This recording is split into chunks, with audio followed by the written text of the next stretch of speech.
जीवन चलने का नाम। जीवन चलने का नाम। जीवन चलने का नाम, खुशियाँ बांटना है काम, रुकना नहीं है ऐ दोस्त, जिंदगी वही मेरी तेरी जो आए दूसरों के काम, जिंदगी जिंदा दिली का है नाम, करते हैं हम जिंदगी को सलाम, को सलाम, को सलाम। जीवन चलने का नाम के हमारे 5वें एपिसोड के आज के मेहमान हैं प्रमुख समाजसेवी, भारत विकास परिषद के क्षेत्रीय संरक्षक और प्रमुख उद्यमी श्रीनिवास बिहानी साहब। जीवन चलने का नाम के 5वें एपिसोड में आप सबका स्वागत है। तो दोस्तों, हम अपने हर कार्यक्रम में कुछ मेहमानों को आमंत्रित करते हैं, ऐसे मेहमान जो हमारे मुख्य अतिथि से परिचित होते हैं। हमने आमंत्रित किया केवल कृष्ण चौधरी साहब को, जो कि सलीमशाह गांव के पूर्व सरपंच और आरती एसोसिएशन के पूर्व प्रधान रहे हैं। हमने आमंत्रित किया भारत विकास परिषद के प्रदेश अध्यक्ष विक्टर छाबड़ा जी को। विक्टर छाबड़ा जी पिछले 2 दशक से भारत विकास परिषद से जुड़े हुए हैं। श्रीनिवास बिहानी जी के पुत्र राघव बिहानी जी, जो कि MBA और B.Tech हैं, वो भी इस कार्यक्रम में पहुंचे। तो हम उनका भी यहां आने पर हार्दिक स्वागत करते हैं, हार्दिक अभिनंदन करते हैं। हम स्वागत करते हैं श्रीनिवास बिहानी जी की धर्मपत्नी संतोष बिहानी जी का, जो कि एक कुशल गृहिणी हैं। बेटी कोमल का इस कार्यक्रम में हार्दिक अभिनंदन है। कोमल एक कुशल गृहिणी और बेहतरीन मंच संचालिका हैं। आदरणीय बिहानी जी की पौत्री तन्वी और उनका पौत्र दर्श भी इस कार्यक्रम में पहुंचे। इन प्यारे बच्चों का भी हार्दिक स्वागत। भारतीय विकास परिषद के वर्तमान अध्यक्ष राजन सिंगला जी, आपका भी हार्दिक अभिनंदन। सिंगला जी एक कर्मठ कार्यकर्ता हैं और परिषद को इन पर गर्व है। पार्षद और आरती एसोसिएशन में सक्रिय कार्यकर्ता गोल्डी सचदेवा जी, आपका भी हार्दिक स्वागत। भारत विकास परिषद के पूर्व अध्यक्ष एवं वर्तमान में जन कल्याण परिषद के अध्यक्ष सुनील कक्कड़ जी का हार्दिक अभिनंदन, हार्दिक स्वागत। SG गर्ल्स कॉलेज फाजिल्का के प्रिंसिपल श्री दिनेश शर्मा जी का हार्दिक अभिनंदन, स्वागत। इसके उपरांत मैं अभिनंदन करता हूँ श्याम पेड़ीवाल जी का, जो कि भारत विकास परिषद के पूर्व अध्यक्ष रहे हैं। श्याम पेड़ीवाल जी भारत विकास परिषद के एक कर्मठ सदस्य हैं। हार्दिक स्वागत है state awardee and national awardee Shri Vijay Gupta ji का, जो कि वर्तमान में इतिहास के प्राध्यापक हैं। मैं अभिनंदन करता हूँ बेटी मेघा बिहानी और गोपाल का, जो कि एक कुशल व्यवसायी हैं और श्रीनिवास बिहानी जी के भतीजे और बहू हैं। अभिनंदन करता हूँ बेटी मुस्कान और उनके पति गोविंद बिहानी जी का, जो कि श्रीनिवास बिहानी जी के भतीजे हैं। मैं अभिनंदन करता हूँ सत्येंद्र पपनिया जी का, जो कि भारत विकास परिषद के सक्रिय सदस्य हैं और भारत विकास परिषद के प्रमुख प्रकल्प आई कैंप के ये प्रभारी हैं। इनके साथ इनकी पत्नी पूजा जी भी पहुंची हैं, तो उनका भी मैं हार्दिक अभिनंदन करता हूं। भारत विकास परिषद के पूर्व अध्यक्ष राजाराम सचदेवा जी का मैं यहाँ पर हार्दिक अभिनंदन करता हूँ। प्रमुख समाजसेवी और आरती एसोसिएशन के सक्रिय सदस्य श्री राकेश ठकराल जी का भी मैं यहाँ पहुँचने पर हार्दिक स्वागत करता हूँ, हार्दिक अभिनंदन करता हूँ। नमस्कार दोस्तों, आपका एक बार फिर से स्वागत है आपके अपने शो जीवन चलने का नाम में। 5वां एपिसोड आपके समक्ष लेकर आ रहे हैं। और आज के हमारे जो मेहमान है, जो आज जिनसे हम रूबरू करवाने जा रहे हैं, वो शख्सियत है श्रीनिवास बिहानी जी।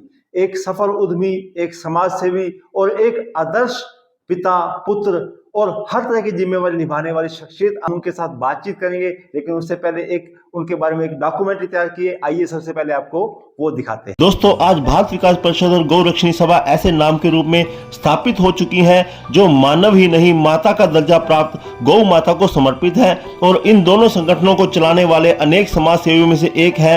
पर्दे के पीछे रहकर काम करने वाली जो पर्सनैलिटी है वो है श्रीनिवास बिहानी। भारत विकास परिषद के जरिए जरूरतमंदों की सेवा और जन जन में देश व समाज के प्रति सेवा, समर्पण, सहयोग, संस्कार के भाव ये शख्सियत चुपचाप लेकिन प्रभावी ढंग से भरने का काम कर रही है। उनके नेतृत्व और सहयोग से चलने वाली संस्थाएं आज के पदार्थवादी युग में भी मानव और गौ सेवा में जुटी हैं। यही कारण है कि श्रीनिवास बिहानी का जीवन आज लोगों के लिए मिसाल बन चुका है। दोस्तों, आज हम श्रीनिवास बिहानी के आदर्श जीवन यात्रा को समर्पित इस बायोग्राफी का हिस्सा बनेंगे। नमस्कार दोस्तों, मेरा नाम है अमृत सचदेवा और स्वागत है आपका अपने शो जीवन चलने का नाम में। मूल रूप से राजस्थान के जसवंतगढ़ निवासी बंकट लाल बिहानी व श्रीमती गोपाली देवी के घर 22 अप्रैल 1957 में जन्मे श्रीनिवास बिहानी के पिता बंकट लाल ऊन के व्यापारी थे और राजस्थान से व्यवसाय के सिलसिले में फाजिल्का आकर बसे थे। और दो बड़े भाइयों रामनिवास और इंद्रचंद बिहानी के बाद श्रीनिवास बिहानी का जन्म फाजिल्का में ही हुआ। उनकी माता गोपाली देवी हाउसवाइफ थी। दोस्तों, श्रीनिवास बचपन से ही कुशाग्र बुद्धि रहे हैं और हमेशा अपनी क्लास के मॉनिटर बनाए जाते थे। उनकी प्राइमरी शिक्षा एसडी प्राइमरी स्कूल में संपन्न हुई। 5वीं में स्कॉलरशिप हासिल कर 8वीं तक की शिक्षा श्रीनिवास जी ने एसडी हाई स्कूल से प्राप्त की। 8वीं में भी उन्होंने स्कॉलरशिप हासिल की और 10वीं की परीक्षा परिणाम में पूरे पंजाब में 6ठा रैंक हासिल किया। उसके बाद बीएससी उन्होंने एमआर कॉलेज से 1977 में की और 72% अंकों के साथ कॉलेज के टॉपर बने। उच्च शिक्षा प्राप्ति के बावजूद श्रीनिवास बिहानी ने अपने पिता द्वारा स्थापित ऊन और आड़त के व्यवसाय को ही अपनाया और 1978 में पैतृक व्यवसाय से जुड़ गए। पिता और भाइयों के साथ पिता का व्यवसाय बखूबी संभालने के साथ साथ समय समय पर होने वाले बदलावों का भी सामना करते हुए श्रीनिवास और उनके भाइयों ने आज एक बड़ी राइस इंडस्ट्री भी खड़ी कर ली है। एक कामयाब उद्यमी के रूप में आगे बढ़ते हुए श्रीनिवास बिहानी के जीवन का वो अहम मोड़ भी आया जब 1982 में उनका विवाह अपने पैतृक नगर जसवंतगढ़ के प्रतिष्ठित गट्टानी परिवार की सुशील बेटी संतोष के साथ संपन्न हुआ। जसवंतगढ़ के सूरदास संत के आह्वान और दादा सूरजमल बिहानी के कहने पर श्रीनिवास बिहानी सहर्ष विवाह के लिए तैयार हो गए थे, जो कि दादा दादी और माता पिता की आज्ञाकारी संतान होने का बहुत बड़ा प्रमाण है। शादी के बाद श्रीनिवास संतोष बिहानी के यहाँ एक बेटे व बेटी का जन्म हुआ। दोनों संतान का बिहानी दंपति ने बढ़िया पालन पोषण किया और उच्च शिक्षा दिलाई। श्रीनिवास जी का पुत्र राघव बिहानी बीटेक और एमबीए के बाद अपने पैतृक व्यवसाय को संभाल रहा है। राघव का विवाह प्रतिष्ठित परिवार में कोमल के साथ हुआ है और उनसे श्रीनिवास जी का एक पोता दर्श और पोती तन्वी है, जबकि बेटी मीनाक्षी का विवाह कोलकाता के संपन्न परिवार में गोपाल मारू के साथ हुआ है। दोस्तों, ये तो थी श्रीनिवास बिहानी जी की एक आदर्श पुत्र, आदर्श पति और पिता के रूप में पारिवारिक जिम्मेवारियां निभाने की कहानी। और अब बात करते हैं उनके सामाजिक जीवन की। जैसा कि मैं पहले ही जिक्र कर चुका हूं कि श्रीनिवास बिहानी भारत विकास परिषद से जुड़े हुए हैं और एक साधारण सदस्य से राष्ट्रीय कार्यकारिणी सदस्य तक का सफर वो कर चुके हैं। 1999 में फाजिल्का में भारत विकास परिषद की स्थापना हुई और श्रीनिवास बिहानी एक सदस्य के रूप में जुड़े। लगातार 12 साल विभिन्न पदों पर सेवा करते हुए 1991 में उन्हें फाजिल्का शाखा का अध्यक्ष बनाया गया। सेवा के जज्बे की बदौलत उन्हें 1995 में प्रांतीय कार्यकारिणी में शामिल किया गया। 2001 से 2003 तक भारत विकास परिषद के प्रांतीय अध्यक्ष भी श्रीनिवास बिहानी रहे हैं। 2003 के बाद लगातार राष्ट्रीय कार्यकारिणी के सदस्य चले आ रहे हैं। इस दौरान उन्होंने जोन संस्कार प्रमुख, सचिव और चेयरमैन पद पर भी शानदार सेवाएं दी हैं और संयुक्त राष्ट्रीय मंत्री पद पर भी आसीन रहे।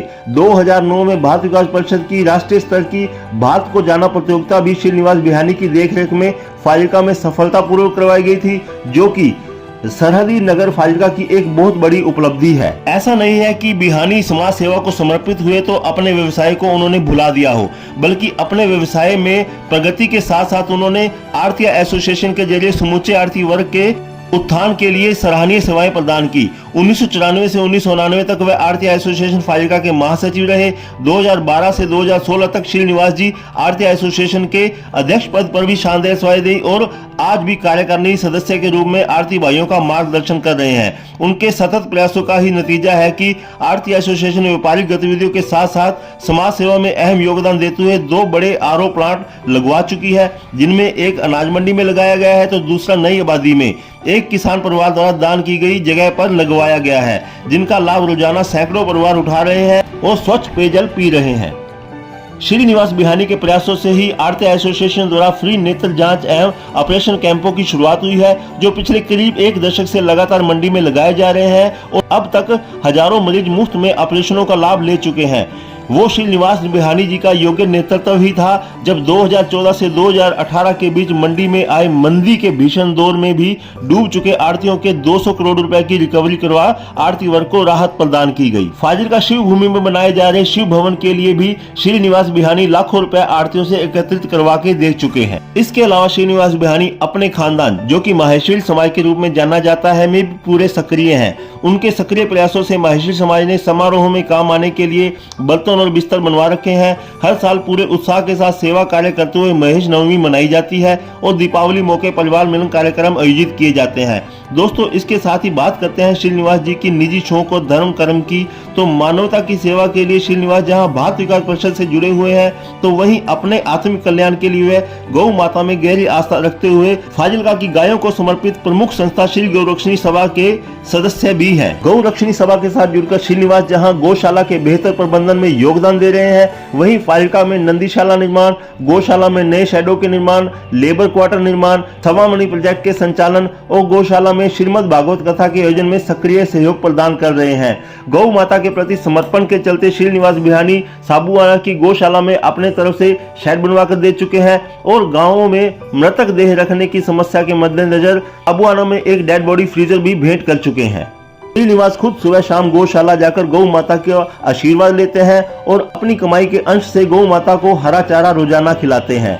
महेश्वरी परिवार होने के चलते अपने घरों में समय समय पर धार्मिक आयोजन और सात्विकता को तरजीह देने वाले श्रीनिवास बिहानी अपने परिवार को भी यथासंभव समय देते हैं। फ्री टाइम में पोते पोती के साथ मस्ती, परिवार के साथ बैठकर टीवी पर कार्यक्रम देखना उनकी दिनचर्या का हिस्सा है। सेहत लाभ लेने के लिए वह भारत विकास परिषद द्वारा स्थापित स्वामी विवेकानंद पार्क में रोजाना सैर भी करते हैं। इतनी व्यस्तताओं के बावजूद श्रीनिवास जी और उनके भाइयों की एक बड़ी खूबी ये भी है कि अलग अलग घरों में रहने के बावजूद तीनों भाई सुबह की चाय एक जगह बैठकर जरूर पीते हैं और परिवार व समाज के अनमोल रिश्तों का मर्म अपने बच्चों को बखूबी समझा रहे हैं। तो दोस्तों, ये था श्रीनिवास जी का संक्षिप्त जीवन परिचय। आइए अब उनके साथ होते हैं।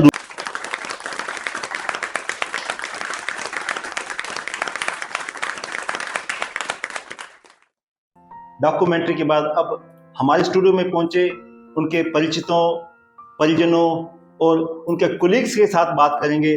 तो सबसे पहले मैं बात करूंगा भारत विकास परिषद में बिहानी जी के साथ जुड़े विक्टर छाबड़ा जी के साथ। भारत विकास परिषद में आप बिहानी जी के साथ काम करते हुए, उनका अनुसरण करते हुए आप पंजाब अध्यक्ष, प्रदेश अध्यक्ष के ओहदे पर पहुंचे हैं।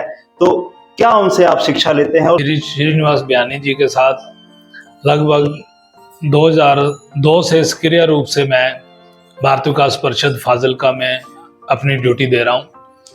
जितना भी भारत विकास परिषद से सीखा है वो श्रीनिवास बिहानी जी की देन है और जो नेतृत्व की क्षमता श्रीनिवास बिहानी जी में है, सारा उन्हीं से ही सीखा। इन्हीं के नेतृत्व में बहुत से कार्यक्रम स्टेट लेवल के, रीजन लेवल के, जिनका सफल आयोजन हमने इनके सहयोग से किया। पूरे पंजाब साउथ में श्रीनिवास बिहानी जी को एक, जैसे पंजाबी में कहा जाता है, बोर्ड वृक्ष, और सभी शाखाएं, जितने भी सीनियर साथी हैं, श्रीनिवास बिहानी जी को भारत विकास परिषद पंजाब साउथ का बोर्ड वृक्ष कहा जाता है। इनके कुशल नेतृत्व में पंजाब साउथ बहुत अच्छी तरक्की कर रहा है।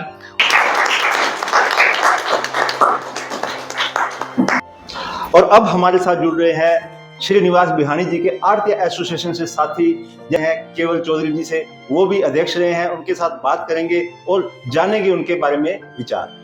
श्रीनिवास बिहानी जी बारे में की कहा, ਉਹ ਆਪਣੇ ਆਪ ਵਿੱਚ ਇੱਕ ਸੰਸਥਾ ਹਨ। ਉਹਨਾਂ ਦੀ ਰਹਿਨੁਮਾਈ 'ਚ, ਉਹਨਾਂ ਦੀ ਗਾਈਡਲਾਈਨ 'ਚ ਮੈਂ ਬਹੁਤ ਕੁਝ ਸਿੱਖਿਆ।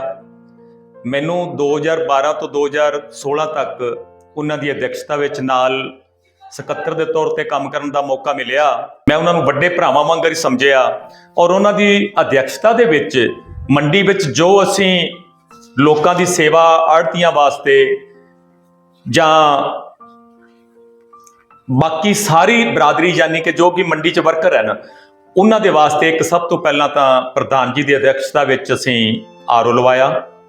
ਇੱਕ ਉਸ ਤੋਂ ਬਾਅਦ 2 ਸਾਲਾਂ ਦੇ ਵਿੱਚ ਅਸੀਂ ਨਵੀਂ ਆਬਾਦੀ ਵਿੱਚ ਵੀ ਪ੍ਰਧਾਨ ਜੀ ਦੀ ਪ੍ਰਧਾਨਗੀ ਦੇ ਤਹਿਤ ਉੱਥੇ ਵੀ ਇੱਕ ਆਰਓ ਲਵਾਇਆ, ਜੋ ਕਿ ਅੱਜ ਵੀ ਚੱਲ ਰਿਹਾ ਹੈ। ਇਸ ਤੋਂ ਬਿਨਾਂ ਸ਼੍ਰੀ ਨਿਵਾਸ ਬਿਹਾਨੀ ਜੀ ਦੀ ਪ੍ਰਧਾਨਗੀ ਦੇ ਤਹਿਤ ਹੀ ਸਾਰੇ ਇਲਾਕੇ ਦੀ ਸੇਵਾ ਵਾਸਤੇ ਅੱਖਾਂ ਦੇ ਕੈਂਪ ਦੀ ਜੋ ਸ਼ੁਰੂਆਤ ਕੀਤੀ ਹੈ ਉਹ ਅੱਜ ਵੀ ਚੱਲ ਰਹੀ ਹੈ। ਮੈਨੂੰ ਬਹੁਤ ਫਖਰ ਮਹਿਸੂਸ ਹੁੰਦਾ ਹੈ ਕਿ ਮੈਨੂੰ ਇਹਨਾਂ ਦੇ ਨਾਲ ਕੰਮ ਕਰਨ ਦਾ ਮੌਕਾ ਮਿਲਿਆ।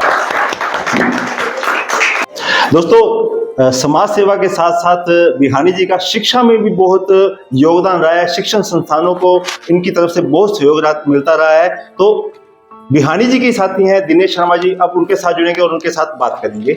बिहानी जी के जीवन के बहुत सारे पहलू रहे हैं। शिक्षा के बारे में आपने बात करी है, तो बिहानी जी एक बहुत अच्छे विद्यार्थी रहे हैं। आज भी स्कूल के जो मेरिट बोर्ड है उस पर इनका नाम आज भी स्वर्ण अक्षरों में चमक रहा है, जो बताता है कि ये कितने इंटेलिजेंट विद्यार्थी रहे हैं। क्योंकि मैं 8 साल तक लगभग जो है प्रिंसिपल के रूप में कार्यरत रहा हूँ वहाँ पर। तो वहाँ पर जब भी कभी कोई कार्यक्रम होते थे तो बिहानी जी वहाँ पर पहुँचते थे। इनके शिक्षा के साथ संबंधित कार्यक्रम जो थे बहुत ही अच्छे हैं। उनमें भारत को जानो का एक कार्यक्रम है। ये एक बहुत अच्छी पुस्तिका है जिसमें भारत के बारे में बहुत जानकारी मिलती है। तो बिहानी जी की हमेशा ये कोशिश होती थी कि ज़्यादा से ज़्यादा बच्चे इस पुस्तक को पढ़ें और उसके हर एक पन्ने से भारत के बारे में ज्ञान अर्जित करें। बिहानी जी के जीवन के 1-2 और गुण जो मैं आपको बताना चाहता हूँ वो ये है कि एक तो ये बहुत अच्छे संगठन करता है, ऐसे ही अनुशासन प्रिय हैं, घर में भी और समाज में भी। किसी भी बात में अगर अनुशासनहीनता कहीं नज़र आती है तो मुखर होकर ये उसको टोक देते हैं, कठोर शब्दों में भी टोकते हैं, लेकिन इनकी बात का कोई भी इसीलिए गुस्सा नहीं करता क्योंकि उनको पता है कि बिना अनुशासन के कोई भी संस्था चलती नहीं है। और एक बहुत बड़ा गुण इनमें है कि ये एक बहुत अच्छे जौहरी भी हैं। जो भी कार्यकर्ता कहीं भी समाज के काम करता हुआ इनको मिलता है उनको संस्था से जोड़ते हैं और फिर उनको अलग अलग जिम्मेदारियां देकर फिर उनको आगे काम करने के लिए प्रेरित करते हैं। परिवार में बारी आती है बिहानी जी के पुत्र, उनके साथ बात करेंगे। नमस्कार जी। नमस्कार जी। सभी शिक्षित हैं परिवार में, जैसे बिहानी जी भी उच्च शिक्षित हैं, आप भी उच्च शिक्षित हैं, अच्छी डिग्री आपने हासिल की हैं, लेकिन फिर भी आप पैतृक व्यवसाय को अपना रहे हैं। आपने भी अपने पिता का अनुसरण किया, उन्होंने अपने पिता का अनुसरण किया था। तो क्या ये किस तरह की लेगेसी चली आ रही है? जब मैंने 12th की थी उसके बाद में मेरा बीटेक करने का प्लान था, तो मुझे पापा ने पहले ही ये कह दिया था और ये सब बता दिया था कि तुम्हें फैमिली का बिज़नेस ही ज्वाइन करना है। तो मैंने उस हिसाब से ही अपना माइंडसेट कर लिया था पहले ही। तो बीटेक किया मैंने। बीटेक के बाद मीनवाइल मेरा 7th सेमेस्टर में प्लेसमेंट हो गया था। तो प्लेसमेंट के बाद मैंने बॉम्बे 2 साल जॉब की। उसके बाद मैं यहाँ आ गया।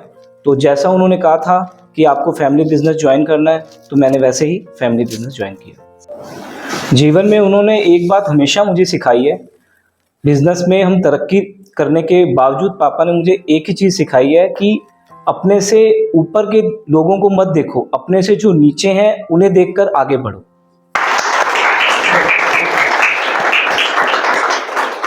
तो दोस्तों, कुछ उद्गार बिहानी जी के बारे में हमारे सुनील जी भी कुछ कहना चाहते हैं, तो उनसे साथ भी। बिहानी जी से मेरा लगभग 25-26 वर्ष पुराना रिश्ता है।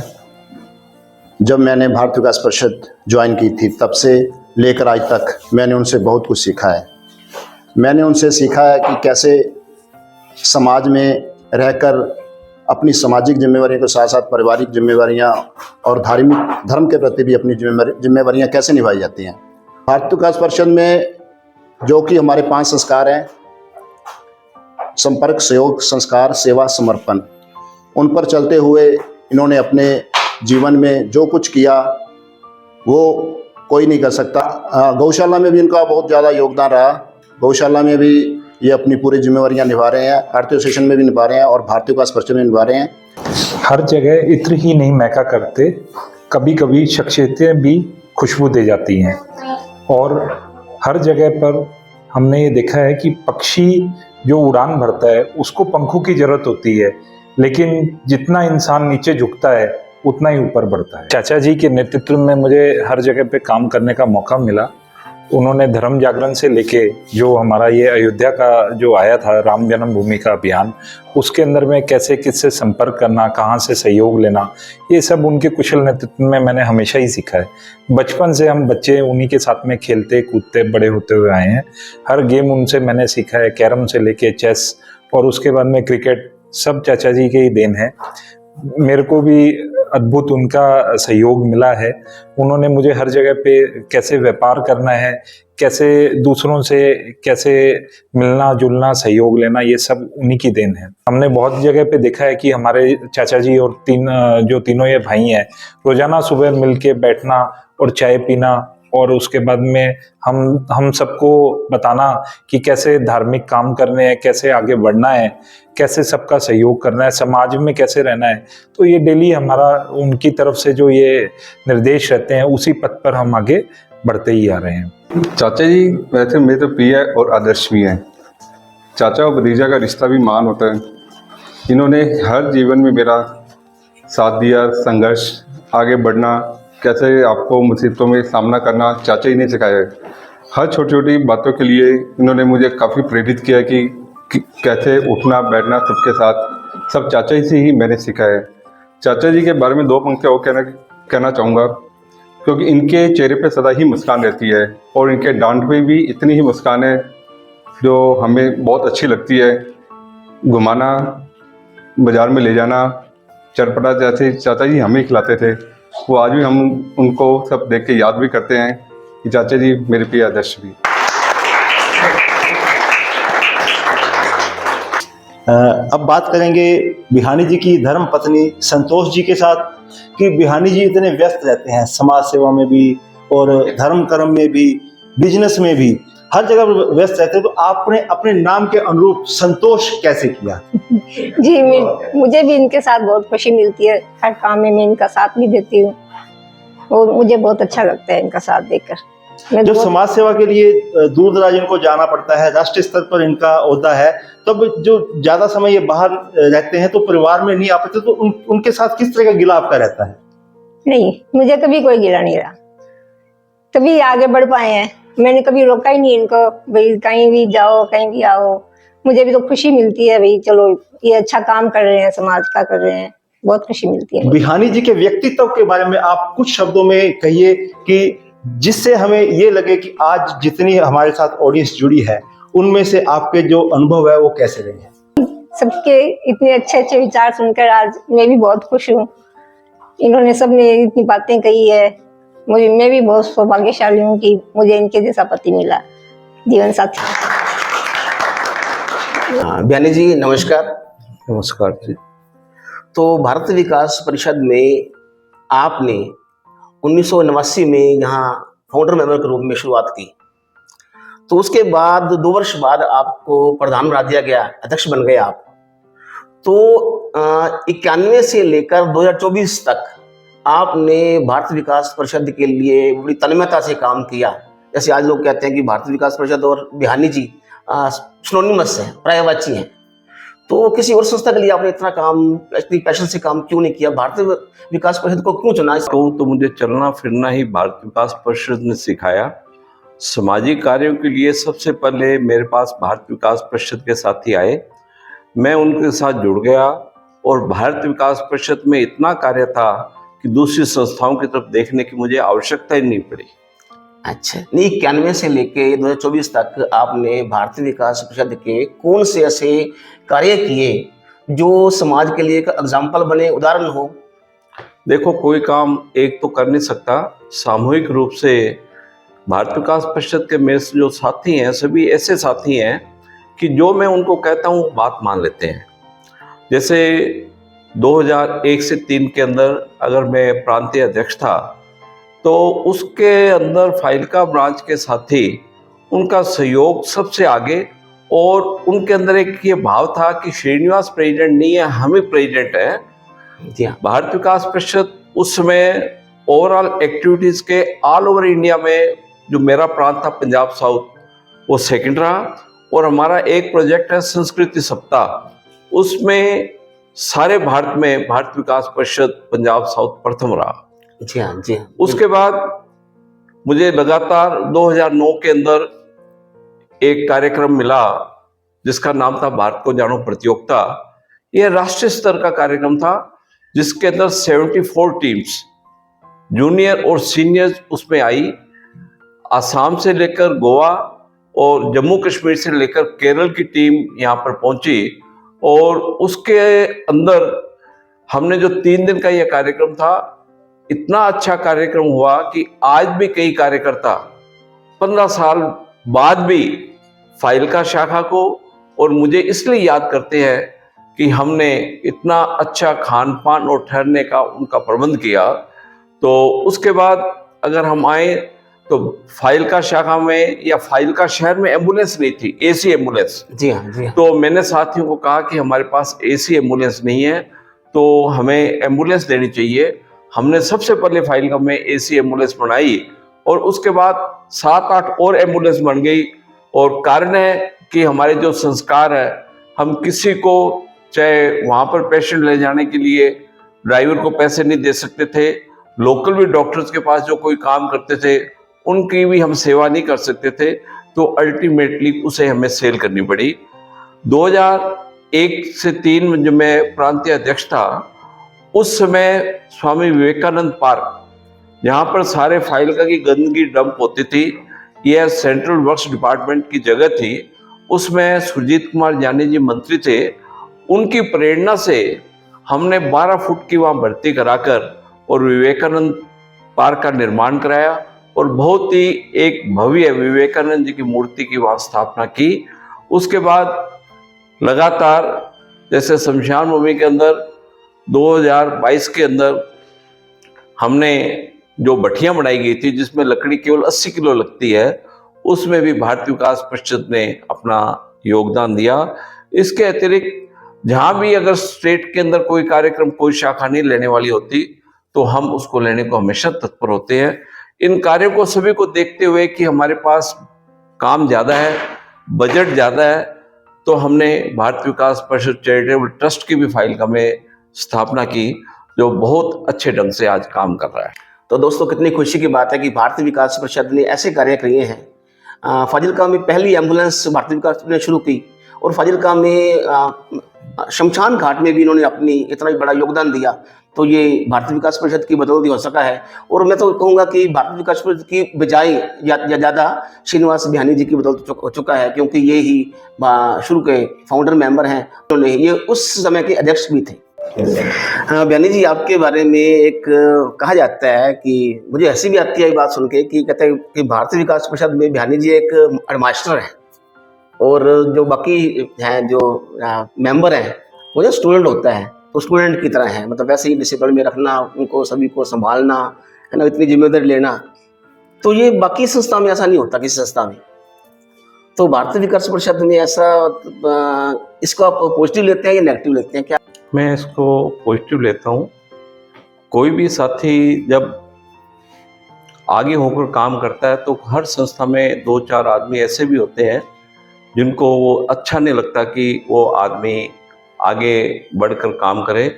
अनुशासन केवल यह नहीं, मेरे जीवन में भी अनुशासन मैं समझता हूँ कि बहुत ज़रूरी है। घर के अंदर भी मैं जो अनुशासन से मैं कोई समझौता नहीं करता। भारत विकास परिषद में आप भी जुड़े हैं अश्विनी जी, आपने भी टूर भी देखा है। बिल्कुल बिल्कुल। आज तक भारत विकास परिषद ने जितने भ्रमण किए हैं मेरे बिना नहीं किए हैं। और मुझे क्यों ले जाते हैं? मुझे इसलिए ले जाते हैं कि अनुशासन हर एक को प्रिय है। बिल्कुल बिल्कुल, वो तो बात है। अनुशासन हर एक को प्रिय है। मेरी डांट फटकार भी सुनते हैं और मुझे खुशी है कि भारत विकास परिषद में महिलाएं भी मेरी बात का माइंड नहीं करती। मैं जिस किसी को कुछ कहता हूं, कारण मैं अपने लिए कुछ नहीं करता। अभी अपन जो एक टूर निकाला है, मैं अयोध्या 4 बार आगे जा चुका हूं, चित्रकूट जा चुका हूं, बनारस में कई बार जा चुका हूं। फिर भी अपने साथियों के लिए मैंने ये टूर साथ में जाने का निर्णय किया।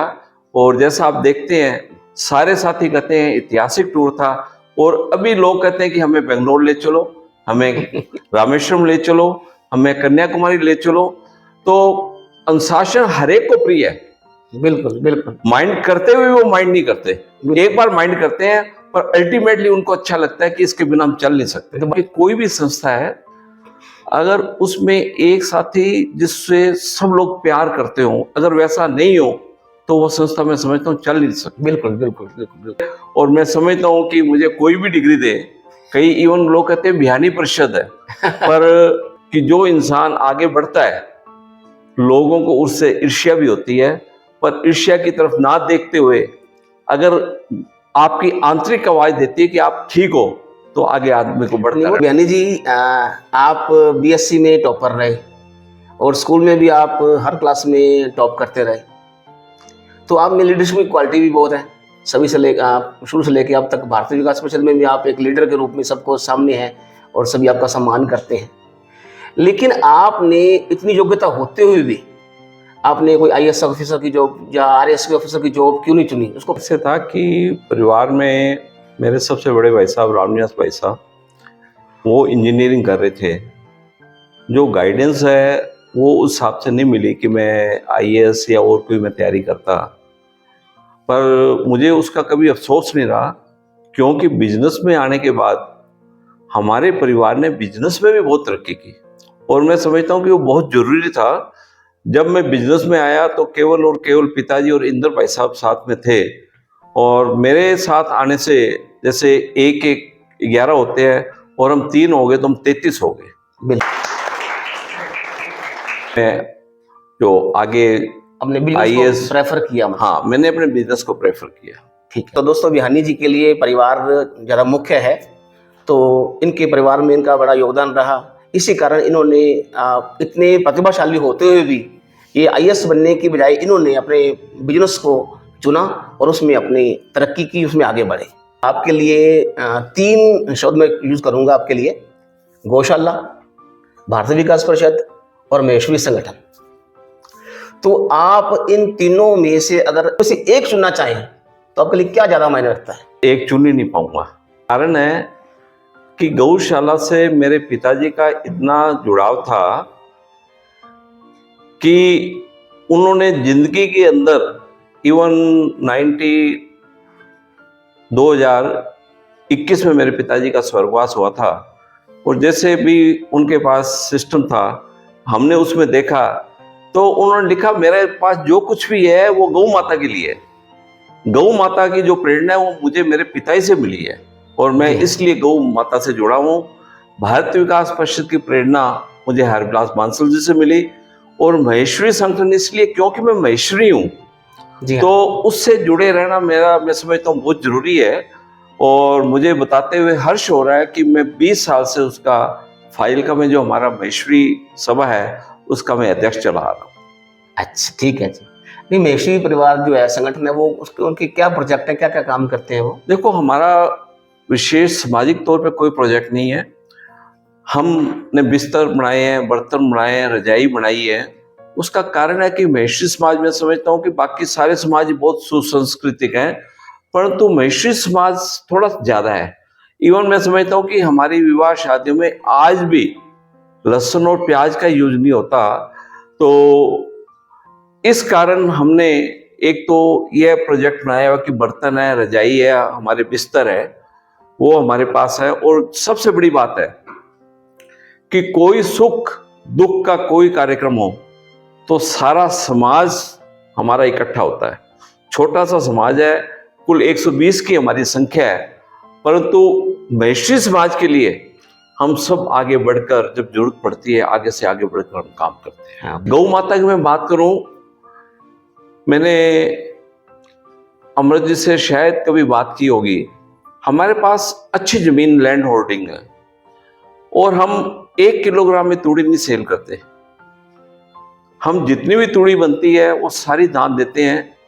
इवन हमारे रामनिवास भाई साहब, इंदर भाई साहब पिताजी के जाने के बाद हम तूड़ी परचेज करके भी, हमारे जो जन्म स्थान है जसवंतगढ़ है, लाडनो है, वहाँ भी हम तूड़ी की टालियाँ 150 क्विंटल ये भेजना भी हमने अपनी तरफ से परिवार की तरफ से भेजते हैं या कोई परिवार की तरफ से भेज। देखो हमारा परिवार सब इकट्ठा है, मेरा मीन्स मेरा परिवार। बिल्कुल बिल्कुल। इवन हम तीनों भाई अलग अलग रहते हैं, उसके कारण फैमिली बढ़ गई। हाँ बिल्कुल बिल्कुल। अदरवाइज हम सारे इकट्ठे हैं। कभी नहीं लगता मुस्कान बैठी है कब हमारे घर आ गई, मैं उनके पास चला गया। मूड बन गया कि मैंने 2 चाय पी ली है और अब घर में मुझे चाय नहीं पिलेगी तो मैं मुस्कान के पास चला जाता हूँ, मैं मेका के पास चला जाता हूँ। ऐसा हमारा परिवार है। और मेरे भतीजे अगर चाचा पहुंच गया तो बिना चाय पिए चाचा को नहीं आने देते। इतना प्यार आजकल समाज में कहाँ मिलता है, इतना महेश्वरी परिवार में, महेश्वरी संगठन के लोगों में और श्रीनिवास बिहानी जी के परिवार में है ऐसा प्यार। शायद ही हर के पास हो, हर परिवार में हो तो ये संसार जो है एक स्वर्ग के रूप में बन जाए। स्वर्ग। बिहानी जी, मैंने आपसे काफी प्रश्न पूछे भारतीय विकास परिषद के बारे में, मजबूत संगठन के बारे में और दूसरी संस्थाओं के बारे में, आपकी सेवाओं के बारे में। तो कोई ऐसी बात जो मैं आपसे ना पूछ सका हूं लेकिन आपके मन में हो कि इसके बारे में मैंने आज बात करनी है, तो उसके बारे में आप खुद बताएं। मेरे जीवन में एक तो खुशी का क्षण था 9th क्लास के अंदर। मैं 9th C का स्टूडेंट था और राष्ट्रीय स्वयंसेवक संघ से मैं जुड़ा हुआ था। उस समय सायंकालीन शाखाएं लगती थी जिसमें 150, 200 प्रताप बाग के अंदर। तो मेरी क्लास का एक दिन ऐसा था जिसमें अधिकतम संख्या दिवस था। 49 स्टूडेंट्स थे तो 49 के 49 शाखा में प्रेजेंट थे, सायं शाखा में। एक तो मुझे वो दिन कभी नहीं भूलता। और आप तब किस स्कूल में पढ़ते थे? आपके SD हाई स्कूल में मैं कश्मीरलाल जुनेजा जी के देन। ठीक है जी, बिल्कुल। वो मेरे आदर्श है। उसके बाद जो मुझे सेवा का काम करने का मौका मिला, मुझे आर्ट एसोसिएशन में सन 2000 से लगे थे साथी कि आपको प्रेसिडेंट बनाया जाए, परंतु मैंने कभी भी प्रेसिडेंट बनने के लिए हाँ नहीं की। कुदरती 2012 के अंदर 2-3 साथी प्रेसिडेंट के लिए खड़े हो गए तो मुझे आदेश हुआ, मेरे परिवार का भी, अगर लोग आपको सर्वसम्मति से बनाते हैं तो आप क्यों नहीं बनते। तो बड़ों के आदेश के अनुसार, कारण मैं कोई भी ऐसा काम नहीं करता जिसमें बड़ों की ना और मैं काम करूं, वैसा जिंदगी में मैंने काम नहीं किया। तो 2012 में वो दिन आ गया जब मुझे प्रेसिडेंट बनना पड़ा। 2012 से लेकर 2016 में मैं प्रेसिडेंट बना। बहुत सी हमारी आर्ट एसोसिएशन में उस टाइम दिक्कतें थी, उनमें मैं कोई फर्मों का नाम नहीं करूंगा। तो उसके अंदर कईयों में हमारी डूबत थी, कईयों में कुछ था। रुपए हम एक फर्म से जैसे रुपए इकट्ठे करते थे और बैंक में जमा कराते जाते थे। यह डर लगता था कल वो फर्म इनकार कर दे तो मैं रुपए किससे लूंगा। आप अश्विनी जी, मेरी हार्ट बीट 30 पर आ गई, ये दिमाग में टेंशन रखने वाले साथी की। तो मुझे इवन एस्कॉर्ट जो आज फोर्टिस हॉस्पिटल दिल्ली है, जी हाँ, पेस मेकर के लिए वहां जाना पड़ा। पर डॉक्टर कलेर ने जब मेरी दिनचर्या सुनी, मेरी वर्किंग सुनी, तो उसने कहा कि आपको कोई जरूरत नहीं है, आप जाइए। और मैंने उस समय 4 दिन का समय यहाँ से लेकर गया था। तो मैं और मेरी मिसेस संतोष, हम दोनों वृंदावन चले गए। वहां हमने वृंदावन एंजॉय किया। उसके बाद 2014-15 के अंदर हमारे मंडी के अंदर हेवी लॉसेस थे ड्यू टू बिजनेस। उसके अंदर इवन में व्यापारी होते हुए भी मैंने नंबर 1 पर आरती, मेरे प्रोफेशन को नंबर 1 पर रखा है। तो आउट ऑफ द वे जाकर भी लोगों के सहयोग से मैंने पेमेंट निकलवाने का प्रयास किया और लगभग एक बहुत ह्यूज अमाउंट थी, जो शायद उसमें प्रयास ना होता तो वो नहीं आती, वो अमाउंट आई। एक मैं वाटर प्रोजेक्ट की बात करता हूँ। मेरे पिताजी का पानी से या प्याऊ से इतना लगाव था कि हमारे रामजस भाई साहब बतौर इंजीनियर, उनकी जॉब डिफरेंट जगह, Ganganagar district, Hanumangarh, even Sawai Madhopur, Kota district, Jaipur में। तो पिताजी एक उनको कहते थे कम से कम गर्मियों में एक प्याऊ जरूर लगनी चाहिए। और उसके बाद मंडी में मुझे भी कहते थे कि पानी का इंतजाम करो। आप हैरान हो गए, मैंने 95 के अंदर वाटर कूलर अपनी दुकान पर पिताजी की प्रेरणा से हमने उस समय लगा लिया था 95 में। और उसके बाद जैसा 8 वाटर कूलर मंडी के अंदर उनकी प्रेरणा से ही हमने लगवाए। इवन वो मुझे कहते थे कि मंडी में आप कॉर्नर की दुकान खरीद के वहां पर 3-4 वाटर कूलर रखो, आरओ लगवाओ, ताकि गरीबों को साफ और शुद्ध पानी मिले। उनकी प्रेरणा से ही 2013 के अंदर मंडी में बिना कोई कलेक्शन किए मैंने एक आरओ नई अनाज मंडी में लगाया। उसका कारण क्या था कि हमारे पास जो गरीब लेबर काम करती थी, जी हाँ, वो साफ पानी नहीं पीते थे। वो घर के अंदर गंदा पानी जो भी आता है नलके का, और वो पीते थे। तो उसके लिए ये आरओ मैंने मेरे दोस्तों के सहयोग से लगवाया। मंडी में हमने कोई कलेक्शन नहीं की, जो हमारी सेविंग थी उससे हमने आरओ लगवाया। और आप देखोगे आज भी वो आरओ चल रहा है। पर मुझे खुशी है कि मेरे पिताजी की इच्छा के अनुरूप जो आरओ वहां पर लगा, वो गरीबों को इतना अच्छा लग रहा है और इतना साफ शुद्ध गरीब लोग पानी पी रहे हैं। क्योंकि नई आबादी सारा ही लेबर क्लास मैं समझता हूँ एरिया है। और ये मैंने मंडी वाले को यूनिट 1 नाम दिया और इसको यूनिट 2 नाम दिया। उसके बाद मैंने मंडी के अंदर ही आई कैंप, अश्विनी जी, अमृत जी, आपको कहते हुए प्रसन्नता हो रही है कि उस टाइम से चला आई कैंप का हमारा प्रोजेक्ट आज भी बहुत अच्छे ढंग से चल रहा है। इस साल हमारा 10वां आर्ट स्टेशन का आई कैंप था, जो हमने अपने पिताजी के नाम पे इस बार मंडी में लगाया। जी हाँ, और मुझे ये कहते हुए गर्व हो रहा है कि उसमें 470 ऑपरेशन इस साल हुए। बहुत अच्छा। तो ये कुछ सेवा के मैंने भारतीय विकास परिषद के अलावा भी मुझे जिस संस्था में भी कुछ मौका मिला तो मैंने करने का प्रयास किया, मेरे परिवार के सहयोग से, मेरे सहयोगियों के सहयोग से। ये थे हमारे आज के अतिथि श्रीनिवास बिहानी जी, एक सफल उद्यमी और समाज सेवा और भारतीय विकास परिषद के क्षेत्रीय संरक्षक। तो अगले सप्ताह हम किसी नई पर्सनैलिटी से, नई शख्सियत से आपकी मुलाकात करेंगे। तब तक के लिए आगे दीजिए। नमस्कार। नमस्कार। नमस्कार। जीवन चलने का नाम, खुशियाँ बांटना है काम, झुकना नहीं है ऐ दोस्त, जिंदगी वही मेरी तेरी जो आए दूसरों के काम, जिंदगी जिंदा दिली का है नाम, करते हैं हम